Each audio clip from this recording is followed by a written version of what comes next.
오늘 저는 인생의 두 갈래 길이라는 제목으로 하나님 말씀을 나누려고 합니다.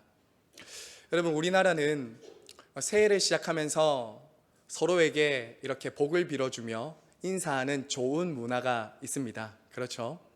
자, 우리 어떻게 인사를 합니까? 자, 어떻게 인사를 하죠?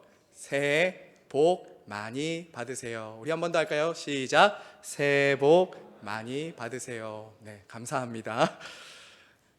여러분, 복 많이 받으세요 라고 인사를 하는데 싫어할 사람이 아마 아무도 없을 것입니다. 새해 서울 종로의 보신각에서 열린 타종 행사에 모인 사람들에게 새해 어떤 복을 받고 싶으십니까? 라고 물어보았습니다.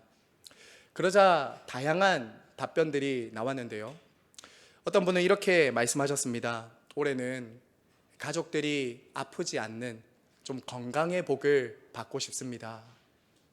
또 어떤 분들은 이제 막 사업을 시작했는데 이번 사업에 좀 대박이 나서 좀 물질의 복, 이 재물의 복을 좀 받고 싶습니다 라고 이렇게 대답을 했습니다.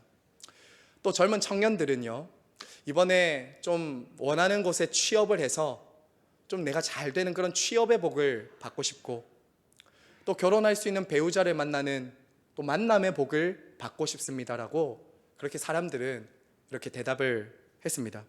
아마 대부분의 사람들이 받기를 원하는 복이 그와 같은 복일 것입니다. 여러분, 울산대학교에 석자 교수로 있는 최정호 교수님이 쓰신 복에 관한 담론이라는 책이 있습니다. 이 책에는 한국인들이 가지고 있는 복에 관한 심성을 아주 잘 정리해서 가르쳐주는 책이었는데요. 이 최정호 교수님은 한국인들이 가지고 있는 복에 관한 심성을 4가지로 정리합니다. 한국 사람들은 이 4가지 복을 많이 얻기를 원한다라는 거죠. 그 핵심 단어는 4가지는 이것이었습니다. 수, 부, 귀, 다남자, 다자녀라고도 할 수 있습니다.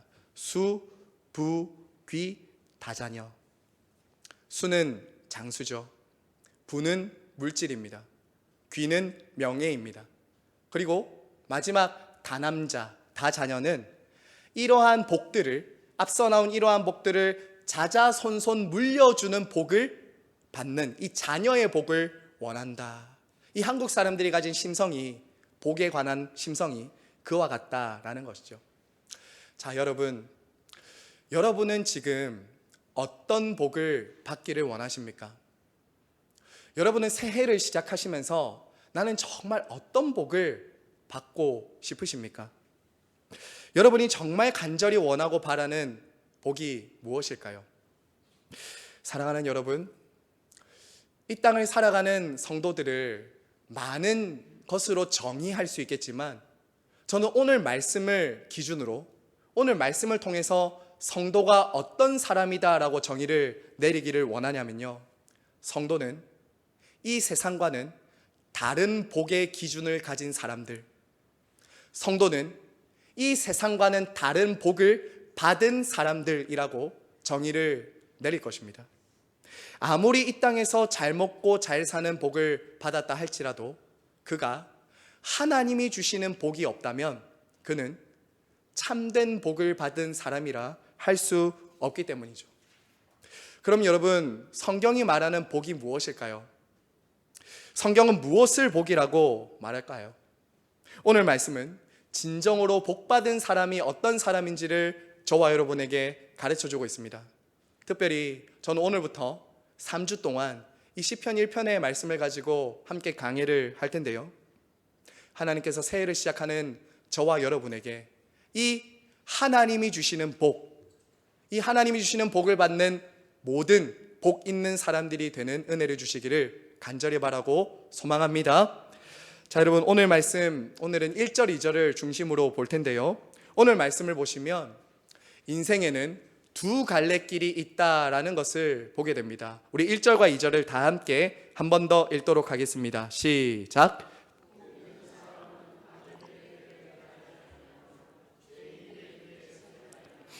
오만한 자들의 자리에 앉지 아니하고 오직 여호와의 율법을 즐거워하여 그 율법을 주야로 묵상하는 도다. 아멘. 여러분, 오늘 우리가 읽은 이 시편 1편은 뒤이어 나오게 될 시편 150편까지 전체로 들어가는 관문과 열쇠와도 같다라고 할 수 있습니다.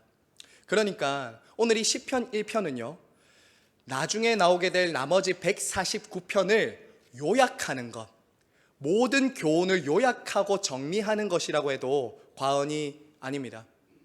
그래서 구약학자였던 이 데렉 키드너라는 이 구약 신학자는요, 시편 1편을 가리켜서 이렇게 말합니다. 제가 그 정의가 아주 유익해서 한번 가져왔는데요, 우리 방송실 한번 띄워주시겠습니까?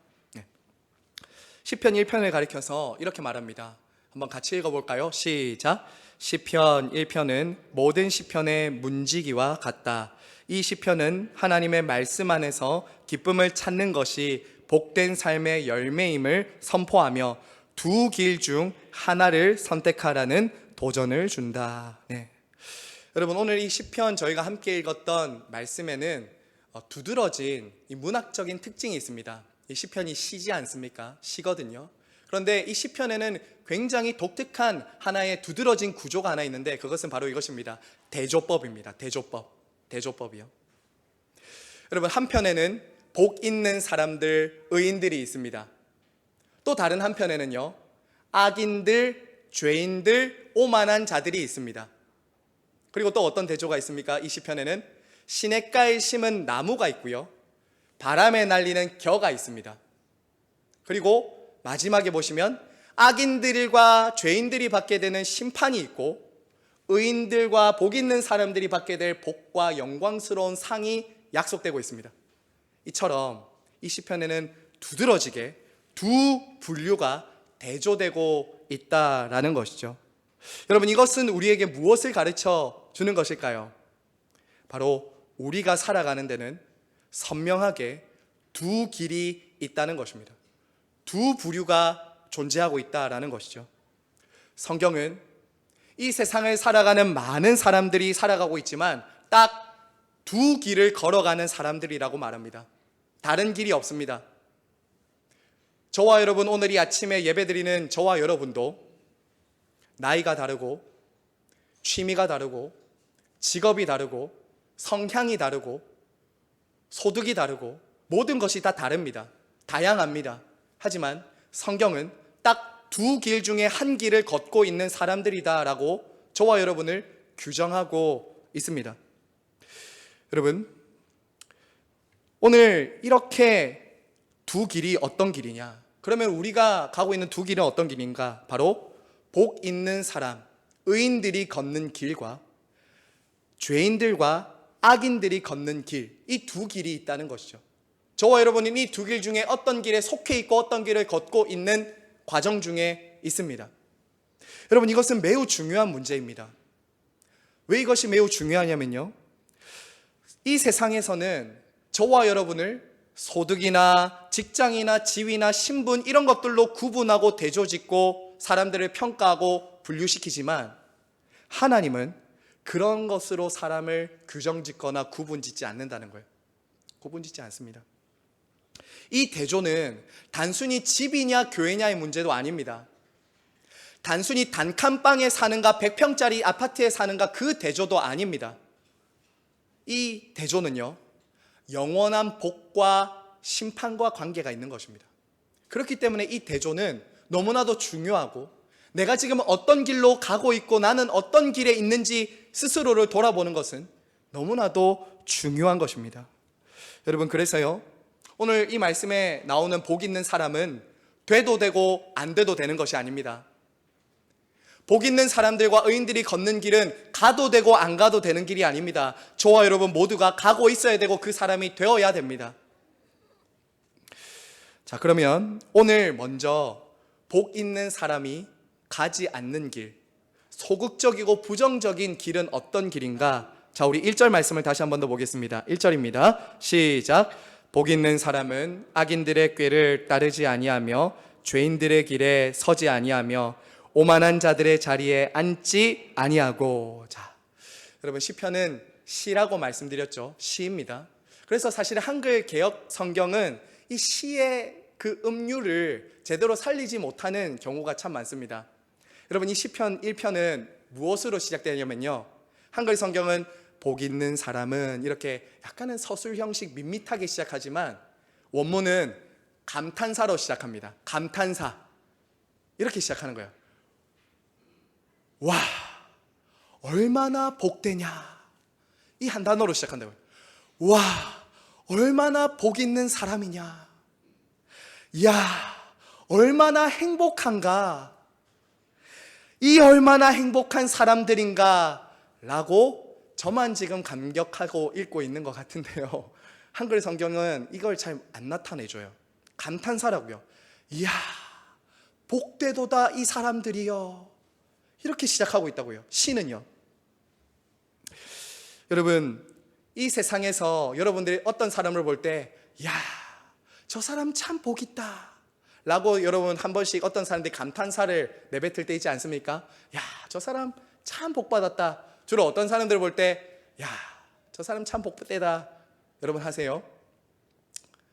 좋은 차 타고 가는 사람 볼 때 야, 복되다. 아니면 뭐 병원에서 건강검진 했는데 아무 이상 없다. 야, 참 복되다. 물론 그것도 복이 있을 수 있죠. 하지만 여러분, 하나님은 그런데 감탄 안 하신다는 거예요.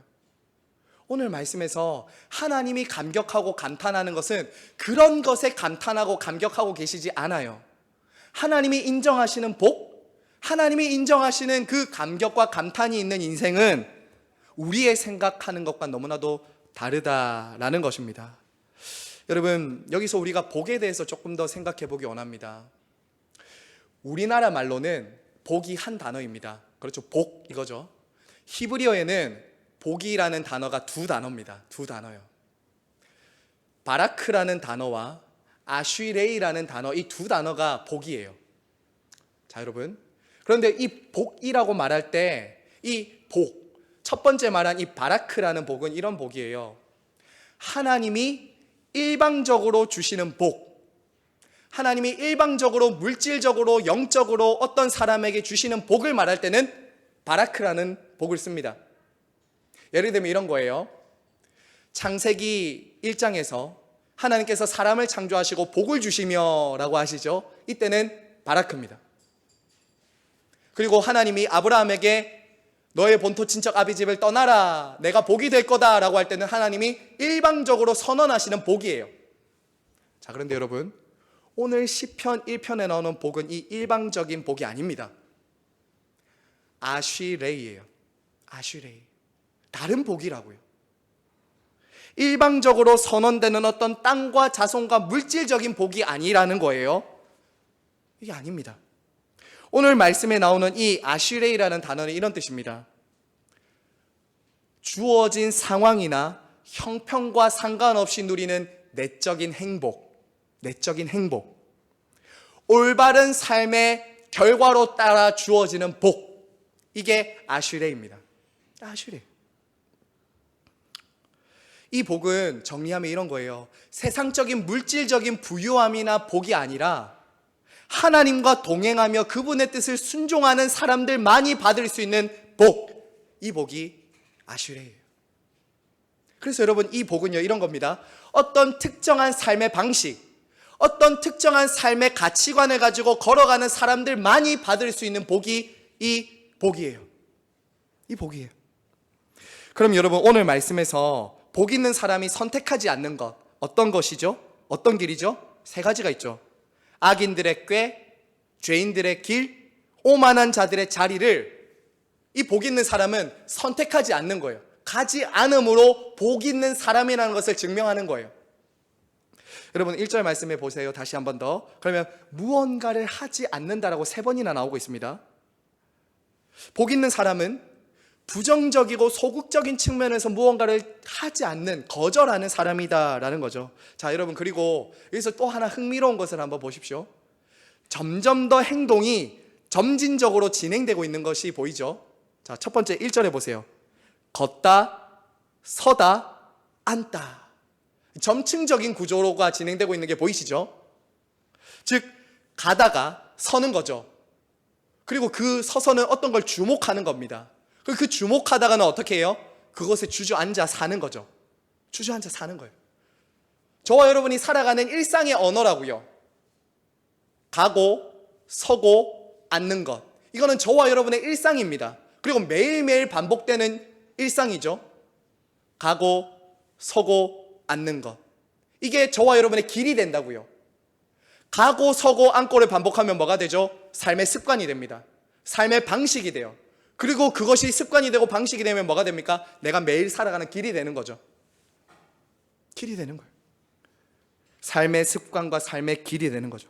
자, 그러면 여러분, 여기서 나오는 이 악인들과 죄인들과 오만한 자들이 살아가는 길은 어떤 길이죠? 한마디로 말하면 어떤 길입니까? 하나님을 하나님으로 인정하지 않고 살아가는 길이에요. 하나님을 하나님으로 인정하지 않고 살아가는 길입니다. 조금 더 그러면 우리 구체적으로 한번 볼까요? 여기서 말하는 이 악인들의 길은요, 이런 겁니다. 악인들의 꾀는 하나님을 배제한 인간의 모든 충고와 지혜와 생각, 하나님을 배제한 인간의 모든 충고와 지혜와 권면과 계획은 악인들의 꾀입니다. 악인들의 꾀예요. 그리고 죄인들의 길은 어려운 게 아닙니다. 죄인들의 길은 뭘까요? 그 악인들의 꾀와 충고와 지혜를 듣고 걸어가는 것, 이게 죄인들의 길이에요. 오만한 자들의 자리는 뭐죠? 바로 그 자리에 서서 그러한 삶의 방식으로 이제 따라 살아가는 삶 자체 전체가 오만한 자들입니다. 자, 여러분, 제가 쉬운 예를 한번 들어볼게요. 성경에 나오는 두 사람의 인물을 가지고 제가 예를 들어보겠습니다. 이러한 길을 선택하며 살았던 성경의 두 인물이 있죠.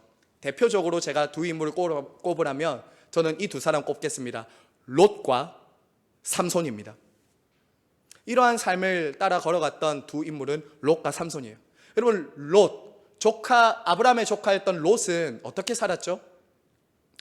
아브라함과 함께 거주할 자리가 좁자 아브라함이 선택하라고 하잖아요. 네가 갈 곳을 선택하라고 했을 때 이 롯이 어디를 선택합니까? 소돔과 고모라를 선택합니다. 야, 저기 가면은 잘 먹고 잘 살 거야. 야, 소돔과 고모라 사람들 보니까 참 멋있는데 나도 저렇게 한번 살아보고 싶어 하면서 그 길이 좋아 보였기 때문에 롯은 선택해서 갑니다. 자, 그런데 그 땅을 가리켜서 하나님이 뭐라고 하셨죠? 소돔 사람은 여호와 앞에 악하였더라, 그렇게 말하잖아요. 그가 가고자 했던 그 길은 악인들의 꾀와 죄인들의 길과 오만한 자들의 자리에 앉는 삶이 방식이 된 그곳을 선택했다는 거죠. 자, 그럼 좀 더 한 사람 더 볼까요? 여러분, 삼손 있죠. 삼손은 어떤 사람입니까? 이스라엘을 구원할 사사였습니다. 하나님께 택함받은 나실인이었습니다. 자, 그런데 이 사람은 항상 누구의 꾀에 사로잡혀 살아가죠? 이방 여인들의 꾀에, 그 가슴팍에 항상 살고 있었다고요. 그의 길은 항상 이방 여인들의 집으로 가도록 길이 항상 나 있었다고요. 그러자 어떻게 합니까? 그들의 꾀와 그들의 속삭임에 빠져서 결국에는 눈이 뽑히고 비참한 처지에 처하는 것을 우리가 보지 않습니까? 사랑하는 성도 여러분, 여기서 제가 강조하고 싶은 것이 이것입니다. 누구도 한순간에 오만한 자들의 사는 삶을 따라가지는 않는다고요. 누구도 한순간에 오만한 자들, 하나님 없이 살아가는 삶을 선택하는 것이 아니라고요. 저와 여러분 중에 누가 아침에 일어났을 때 나 오늘 죄 10가지 지을 거야 라고 하면서 일어나는 사람이 있습니까? 시작은 거기서부터 시작하는 것이 아니라고요. 어디가 시작입니까? 악인들의 꾀를 듣는 것에서부터 시작하죠. 꾀가 들려요. 야, 주일날 예배 안 드려도 된다. 성경 말씀대로 왜 그렇게 사냐? 너 그렇게 하면 못 산다. 네가 하고 싶은 대로 해라. 악인들의 꾀가 먼저 들려온다고요, 우리들의 귀에. 그러면 그 꾀가 들려요, 마음속에서. 그리고 또 다른 사람들로부터. 그럴 때 어떻게 해요? 따라가는 거죠. 그러다 보면 어디 있습니까? 죄인들의 길에 서게 되죠. 그리고 또 조금 더 거기서 가면 어떻게 됩니까? 오만한 자들의 자리, 하나님 없이도 살 수 있는 그 자리에 신자들도 가게 되는 사람들이 있다고요. 그럴 수 있다는 겁니다. 성도 여러분, 그런데요, 우리 답은 너무나도 잘 아는데요, 왜 많은 사람들이 그 길로 가게 될까요? 왜 많은 사람들이 죄인들의 길, 오만한 사람들의 길, 그 악인들의 꾀를 듣고 살아가게 될까요? 답은 너무 분명하죠. 세상을 살다 보면 그런 길로 가는 사람들이 잘 살고 잘 되는 것처럼 보이지 않습니까? 많은 사람들이 그 길을 선택하고 악한 사람들의 길을 따르고 꾀를 쫓다 보면 잘 사는 것 같잖아요. 마치 복 받은 것처럼 보이잖아요. 그러니까 나도 그렇게 되고 싶은 거죠. 여러분, 그래서요, 많은 경우 사람들이 왜 죄를 짓고 그 나쁜 일을 선택하는지 아십니까? 내가 그들로부터 받아들여지고 싶기 때문이에요. 사람들로부터 내가 이 행동을 함으로, 그들의 꾀를 따름으로 받아들여지고 싶기 때문이에요. 반대로 내가 그들이 제안하는 꾀나 그들이 원하는 길로 가지 않을 때는 나는 뭐가 됩니까? 거절되게 돼 있잖아요. 아웃사이더가 되잖아요. 그들로 무리로부터 벗어나게 되잖아요. 여러분, 예를 한번 들어볼게요. 우리 어린 자녀들이요, 친구들을 따돌릴 때 한번 보세요. 친구들을 따돌릴 때 왜 따돌리는 게 나쁜지 알거든요, 어린 자녀들이. 근데 왜 따돌리게 되냐면요, 내가 따돌림 받지 않으려면 저 친구를 따돌려야지 내가 이 그룹 속에 속할 수 있기 때문이에요. 또 청소년들 중에서요, 술과 담배를 일찍 배우는 친구들을 보면, 왜 술과 담배를 일찍 배우냐면요, 주변에 있는 친구들이 다 하기 때문에 내가 안 하면은 내가 그 부류에 속할 수도 없고 함께 할 수 없으니까 술과 담배를 빨리 배우는 거예요. 청년들은 어떻습니까? 혼전순결, 동거 문제는 또 어떻죠? 요즘에는 아무렇지도 않게 해요. 모두가 다 그렇게 한다고요. 주변에서 아무렇지도 않게 하고 있기 때문에 그걸 안 하면 내가 이상해지는 거예요. 이제 내가 이상해지는 거예요. 눈이 하나밖에 없는 나라에 나는 눈을 2개 가지고 가니까 내가 이상한 사람이 되는 거예요. 비정상이 정상이 되는 거죠. 부모님들은 어떠세요? 직장에서 인정받고 사람들로부터 좀 높임받고 내가 승진 빨리 하려면 부정직한 방법을 해야지 되는 그런 상황들이 저와 여러분에게 있지 않습니까? 받아들여지려면요, 저와 여러분이 그런 세상에 둘러싸여 산다는 겁니다.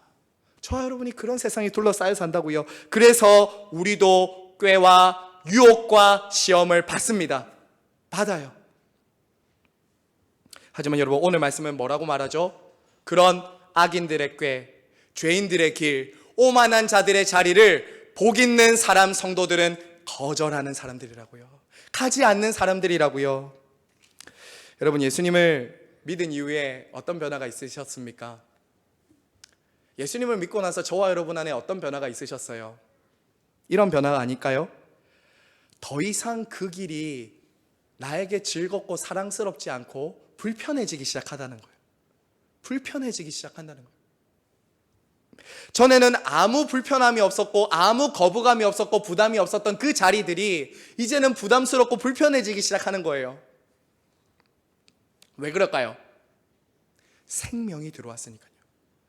생명이 들어왔으니까요.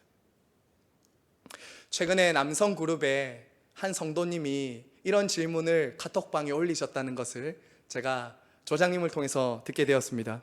최근 저희 교회에 오신 성도님이십니다. 예전에는 아무렇지도 않게 했던 행동이었는데, 잘못이었는데 자기가 이제 막 신앙생활하고 제대로 해보려고 하니 이 행동이 뭔가 끊임없이 나의 삶을 불편하게 하더라. 나를 참 이것을 해도 되는지 안 해도 되는지 잘 모르겠더라. 이전에는 그런 갈등이 없었어요.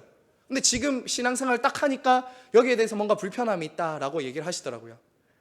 제가 그 질문을 듣고 참 기뻤습니다. 왜 그럴까요? 그분 속에 생명이 역사하고 있기 때문인 것이죠. 생명이 이미 들어가기 시작했다라는 것입니다. 여러분, 여성분들이 임신하면 무엇을 합니까? 여성분들이 임신할 때 임신 초기에 뭐 하죠? 입덧을 하죠. 입덧을 하는 이유가 뭔지 아세요? 여러 가지 이유가 있는데요, 제가 이렇게 찾아보니까 이런 이유가 있더라고요. 보호 본능 때문에. 보호 본능 때문에. 생명이 내 안에 들어왔으면 그 생명을 해치는 무언가로부터 이 아기를 보호하려는 본능 때문에 입덧을 한다고 하더라고요. 여러분, 저와 여러분이 예수님을 믿기 전에 했던 그 모든 일들이 예수님을 믿은 이후에 불편해지고 거부감이 들고 어려움이 있고 막 구역질이 나고 힘들고 그 자리가 불편해지는 건 당연한 거예요. 그건 생명이 있다는 증거예요. 생명이 있기 때문에 이 뜻을 하듯이 구원받은 거듭난 백성들은 이전에 살아왔던 삶이 하나님 앞에 옳지 않았다는 것을 알기 때문에 불편한 걸 어떡합니까? 불편한데요. 여러분, 만약 내 안에 저와 여러분 가운데 정말 죄송하지만 이 자리에 지금 앉아 계시지만 나는 예수님을 믿고 나서도 이러한 저항, 이러한 불편함, 이러한 세상 사람들이 나를 꾀이고 유혹하고 시험에 들게 하고 죄를 짓게 하는 이런 곳에서 전혀 나는 불편함이 없고 너무 편안하고 좋다라고 하시는 분이 계시다면 여러분은 여러분의 거듭남을 점검하셔야 됩니다. 여러분, 여러분의 회심을 점검하셔야 됩니다. 악인들의 길, 오만한 자들의 자리, 그 죄인들의 꾀에 내가 끊임없이 빠져들고 나는 거기가 너무 좋다라고 한다면 정말 거듭남을 점검해야 되는 것입니다. 여러분, 그래서 때로는 사랑하는 여러분, 이 길을 걸어가는 사람들에게는 고통과 아픔이 있을 수 있습니다. 고통과 아픔이 있을 수 있어요. 하지만 그 사람들만이 받는 복이 아쉬레이라고요. 그 복이 아쉬레이라고요. 당연한 걸로 받아들이셔야 됩니다. 주님이 받으셨던 복과 주님이 받으셨던 고난이 같은 거예요. 그게 바로 순종하는 사람들만이 누릴 수 있는 행복인 것이죠.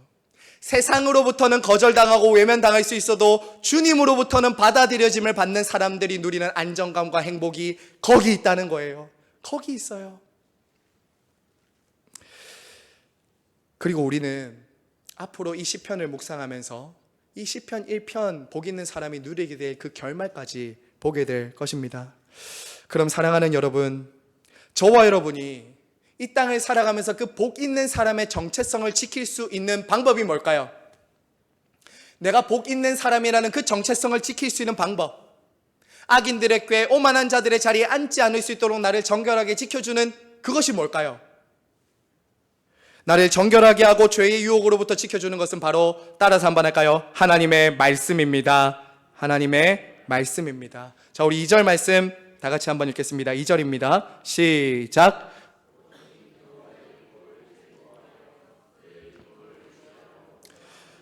성도 여러분, 오늘 시인이 무엇이라고 말합니까? 악인들의 꾀, 죄인들의 길, 오만한 자리에 앉지 않는 그 부정적이고 소극적인 자리에만 머물러 있지 않고 적극적으로 무언가를 하는 사람들이 복이 있다고 말해요. 그게 뭐냐면 말씀에 대한 태도입니다. 말씀에 대한 사람의 모습입니다. 근데 무엇이라고 말합니까? 주야로 말씀을 즐거워하여 묵상한다. 여러분, 여기서 말하는 즐거워하다라는 단어 있죠. 이 즐거워하다는 단어는 이런 뜻입니다. 원하다, 갈망하다, 간절히 바라다. 원하다, 갈망하다, 간절히 바라다. 아까 어린이 말씀 시간에 제가 말씀드렸듯이 어린아기가 태어난 이후에 엄마의 젖을 간절히 바라고 찾듯이 귀한 보석을 찾는 사람이 귀한 보석을 찾기까지 찾듯이, 그리고 그것을 발견했을 때 즐거워하듯이 이 복 있는 사람은 하나님의 말씀을 즐거워하는 사람들이다라는 거예요. 자, 여러분, 그런데 저와 여러분의 문제는 뭘까요? 저와 여러분의 문제가 뭘까요? 그냥 우리가 이 말씀을 듣고 맞아, 즐거워하는 거 알아. 근데 정말 여러분 알고 계십니까? 여호와의 말씀을 즐거워한다는 것을, 나 스스로는 이 말씀을 즐거워할 수 없다는 것을 한번 경험해보지 않은 사람들이 그걸 모를 거예요. 한번 생각해 보십시오. 여러분은 지금 정말 여호와의 말씀을 즐거워하고 계십니까? 이거 정말입니다. 여러분, 지금 보셔야 됩니다. 지금 나는 여호와의 말씀을 즐거워하고 있는가? 여러분 스스로에게 물어보셔야 돼요. 그냥 말씀을 듣고 지나가시면 안 됩니다. 정말 나는 이 말씀을 즐거워하고 읽고 듣고 있는가? 이건 너무나도 중요해요. 우리의 문제는 뭐냐면요, 우리 스스로의 힘과 결심으로는 이 하나님의 말씀을 즐거워할 수 없다는 거예요. 누구도 이 성경을 하나님의 말씀을 나 스스로 태어나면서부터 즐거워하는 사람은 아무도 없다라는 거예요. 우리 자녀들 그렇지 않습니까? 어릴 때부터 아무리 말씀 읽어라, 좀 읽어라, 제발 읽어라, 내가 5,000원 다이소 상품권 줄게, 뭐 해줄게 해도 아이들 안 읽잖아요. 즐거움이 안 되는 거예요, 아이들한테. 그리고 여러분이 예수님 믿기 전에 성경 읽는 사람들 여러분 이해가 되셨습니까? 여러분 성경을 막 그렇게 10독, 20독 막 하시는 분들 이해가 되셨어요?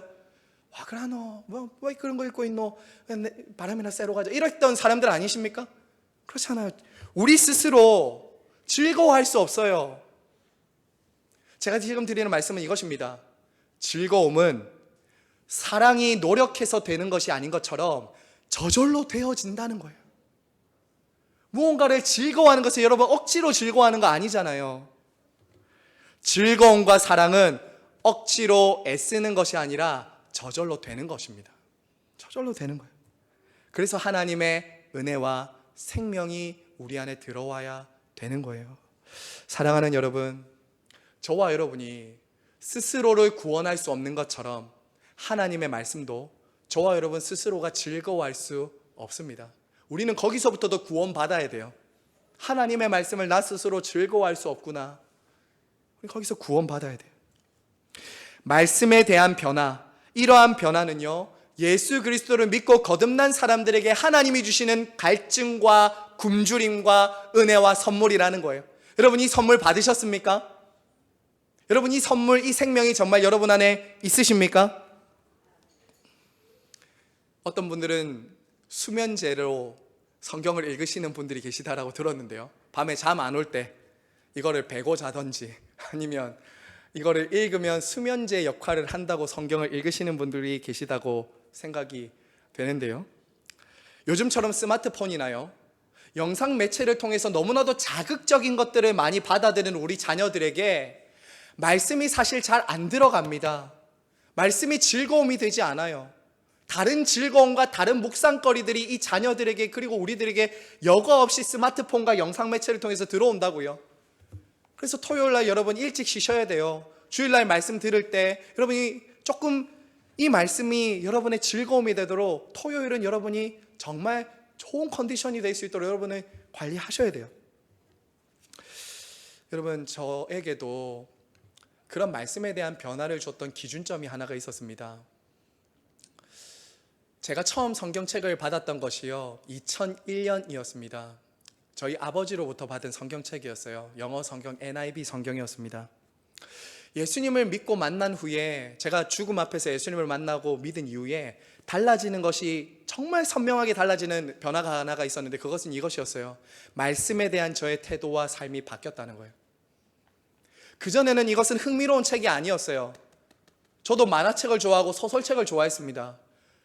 그런데 예수님을 믿고 거듭난 이후에는 이 책을 제가 읽기 시작하는 겁니다. 듣기 시작하는 겁니다. 쓰고 있는 겁니다. 이게 제가 예수님을 만나고 가장 크게 변화된 증거 중에 하나였어요. 여러분 성경은 절대 지루한 책이 아닙니다. 성경은 절대 지루한 책이 아니에요. 그렇게 느끼는 우리가 문제인 거죠. 그렇게 묵상하고 즐거워하지 못하도록 내가 지금 다른 것을 즐거워하고 묵상하고 있는 것이 문제인 거죠. 여러분 그리고 오늘 복 있는 사람은 하나님의 말씀을 즐거워하는 것을 넘어서 뭘 하고 있습니까? 자, 묵상하고 있습니다. 자, 묵상 따라합시다. 묵상합니다. 여러분 이 묵상하다라는 단어도 우리가 굉장히 좀 재밌는 단어예요. 이 단어가 하가라는 단어거든요. 하가. 이 하가라는 단어 뭐냐면요, 개나 사자가 으르렁거린다는 그 의성어입니다. 으르렁거릴 때 이게 하가예요. 그리고 무언가를 중얼중얼 읊조릴 때 할 때 하가라고 합니다. 여러분 시골의 소가 음식을 먹고 어떻게 하죠? 되새김질 하죠. 먹고 다시 구역질해서 내뱉고 다시 먹고 구역질하고 먹고 이렇게 하잖아요. 그렇게 하는 이유가 뭐냐면 자신의 온몸에 그 먹는 음식이 소화되도록 하기 위해서 되새김질을 끊임없이 하는 거잖아요. 묵상은 그런 거라는 거예요. 묵상은 우리가 읽고 들은 이 말씀이 내 삶에 완전히 소화되어서 내 전 삶에까지, 일상에까지 이어질 수 있도록 끊임없이 묵상하고 읽고 질문하고 되뇌이는 것, 중얼중얼 거리는 거, 이게 묵상이에요. 여러분, 그래서 묵상은 생각의, 사고의 활동이 아닙니다. 사고의 활동도 있지만 삶과 일상과 연결되는 삶의 언어라고요. 저는 이 단어와 관련해서 유진 피터슨 목사님의 정의를 아주 좋아합니다. 우리 이 정의를 같이 한번 읽어볼까요? 자, 묵상이라는 단어에 대한 정의입니다. 자, 시작. 묵상은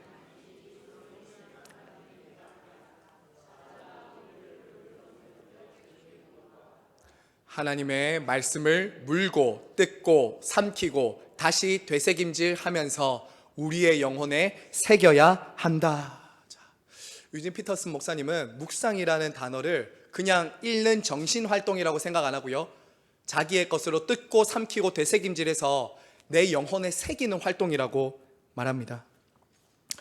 여러분, 그렇게 하나님의 말씀대로 순종하며 살아가는 사람이 오늘 말씀 뭐라고 합니까? 복 있는 사람이라고요. 복 있는 사람이라고요. 여러분, 이제 말씀을 맺으려고 합니다. 한번 생각해 보세요. 지금 당장 우리가 이 악인들의 꾀, 죄인들의 길, 오만한 자들의 자리로 가지 않고 말씀을 읽고 즐거워하고 묵상하는 것은 이 세상을 살아갈 때는 큰 차이가 나지 않아 보일 수도 있습니다. 저와 여러분이 그렇게 살아가는 것을 누가 인정해주고 높여주지 않을 수도 있어요. 오히려 고난과 고통이 있을 수도 있습니다. 자, 그런데 말입니다, 여러분. 결국은 어떻게 될까요? 결말은 어떻게 될까요? 우리는 이 시편 결론에서도 보겠지만, 여러분, 믿음의 사람들을 한번 보시기 바랍니다. 성경의 수많은 믿음의 사람들이 이 말씀을 읽고 즐거워하고 가까이하며 순종하며 걸어왔던 그 복 있는 사람들의 길을 한번 보시기 바랍니다.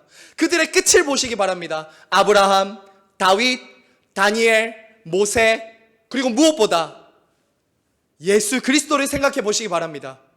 사랑하는 여러분, 주 안에서 사랑하는 여러분, 우리 예수님은요, 이 땅에서 가장 하나님 아버지의 말씀을 즐거워하고 묵상하신 분이셨습니다. 그렇지 않습니까? 예수 그리스도는 이 땅에 오셔서 하나님의 말씀에 온전히 뜻에 순종함으로 고난받으신 분이었습니다. 그분은 이 말씀에 순종하는 것 때문에 이 땅에서 모든 복을 다 누리신 것이 아니에요. 저와 여러분을 대신해서 이 말씀을 지켜 순종하고 묵상하고 즐거워하다가 십자가에 죽으셨습니다. 십자가에 죽으셨어요. 하지만 지금 어떻게 되셨죠? 그분의 결말을 보시라고요. 말씀을 즐거워하고 순종한 복 있는 그 한 분의 결말을 보시라고요. 그분이 어떻게 되셨습니까? 지금은 부활하시고 승천하셨죠. 그리고 모든 복 있는 사람들에게 복을 주시는 복의 근원이 되셨죠. 예수 그리스도를 바라보세요. 내가 이 땅에서 살아가면서 때로는 이 말씀을 지키고 순종하는 것이 버겁고 힘들고 괴롭고, 때로는 이 땅에서 고통받을 그 순간마다 가장 복 있는 행복하셨던 예수 그리스도, 그분이 걸어가셨던 그 길과 결말을 보세요. 저와 여러분의 결말이 될 것을 믿으시기를 바랍니다. 그래서 성도들은요, 그리스도로부터 받은 그 놀라운 은혜와 구원과 복 때문에 순종하는 사람들입니다. 율법과 교훈을 지켜서 구원받아서 복받는 사람들이 아니라 이미 복 있는 사람이기 때문에 이 길로 가는 사람들이다 라는 것이죠. 성도 여러분, 새해가 되었습니다. 오늘 새해 첫 주일 예배입니다. 새해 복 많이 받으세요 라는 그 인사가 공허한 말이 되지 않고 우리의 삶의 실제가 되려면 복의 근원이신 하나님과 가까이 하셔야 됩니다. 복의 근원이신 하나님을 가까이 하셔야 됩니다. 악인들과 죄인들과 오만한 자들과 가까이 하는 것이 아니라 복의 근원이신 하나님과 그분의 말씀을 가까이 하며 묵상하며 마치 사자처럼 으르렁거리면서 주신 말씀을 빼앗기지 않으려고 딱 간직하며 순종하는 그 사람을 하나님은 한 해 동안 복 있는 사람으로 세워주실 줄로 믿습니다. 하나님께서 그러한 복을 우리 시냇가의 시몬교회 모든 성도들에게 주셔서 복 있는 사람으로 인정받는 한 해가 되도록 은혜 주시길 간절히 바랍니다.